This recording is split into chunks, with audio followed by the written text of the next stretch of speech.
Donc en construisant cette déchetterie, on a cherché absolument à éviter la coactivité entre les usagers de la déchetterie et les exploitants de la déchetterie. C'est-à-dire que les particuliers restent en haut du quai et tout ce qui est exploitation et qui est bas de quai reste en bas de quai. Contrairement à Caligny, vous avez des piétons, des camions, des voitures qui se partagent le même territoire. Donc du coup, plus de dépôt des déchets verts au sol, comme à Caligny. Donc vous avez 3 systèmes de déversement. Un qui est réservé au branchage, donc les tablettes. Donc vous posez votre sac sur la tablette, vous renversez et ça tombe en contrebas. Le deuxième, ici, pour les tontes et les feuilles, ce sont des trémies. Ça permet de déverser au sol. Et le gardien, et uniquement le gardien, vient ensuite actionner la trémie pour faire tomber les déchets en contrebas. Donc ça permet, ça aussi c'est une obligation réglementaire, ça permet d'avoir un système anti-chute, puisque les garde-corps sont maintenant obligatoires. Voilà. Et troisième système, uniquement pour les bennes qui peuvent benner. Ici.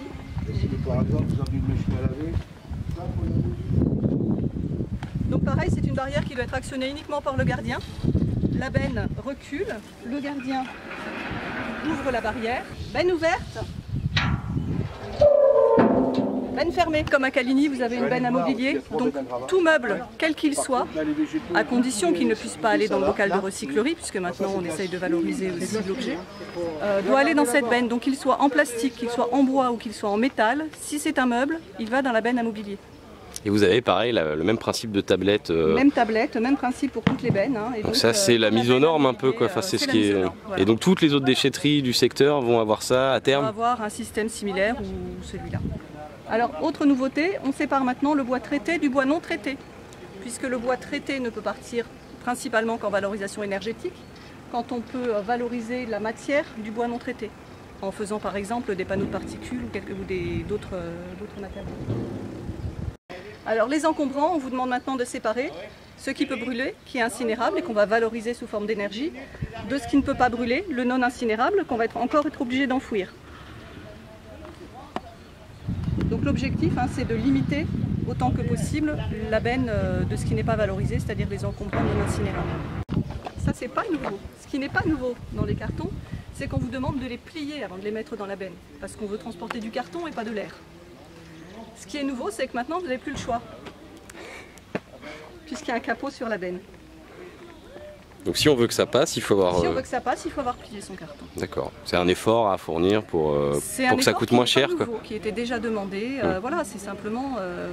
ça coûte aussi cher de transporter une benne vide qu'une benne pleine, donc on essaie de transporter des bennes pleines.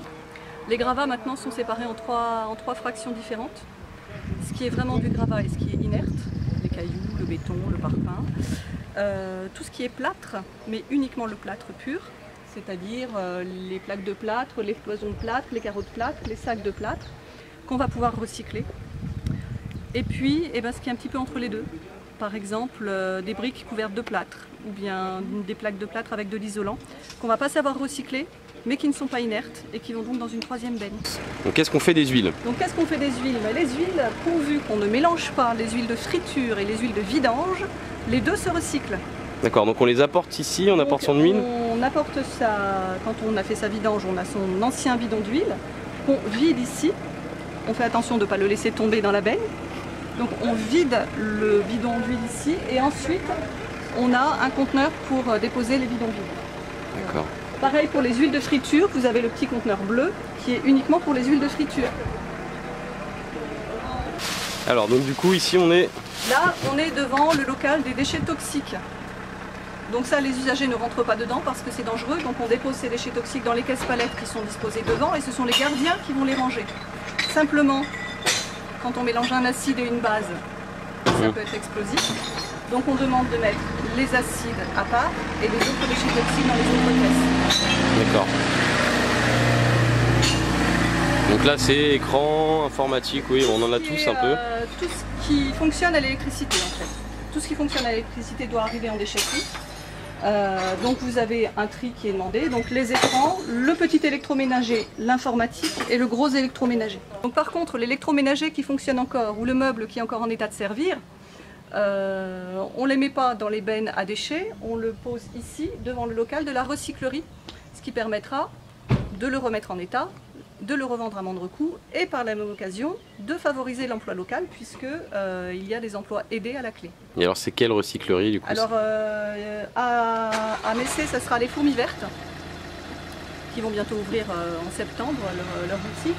Et on a aussi un local recyclerie à La Ferté-Massé qui est collecté par Coup de pouce solidaire qui a déjà une boutique à La Ferté.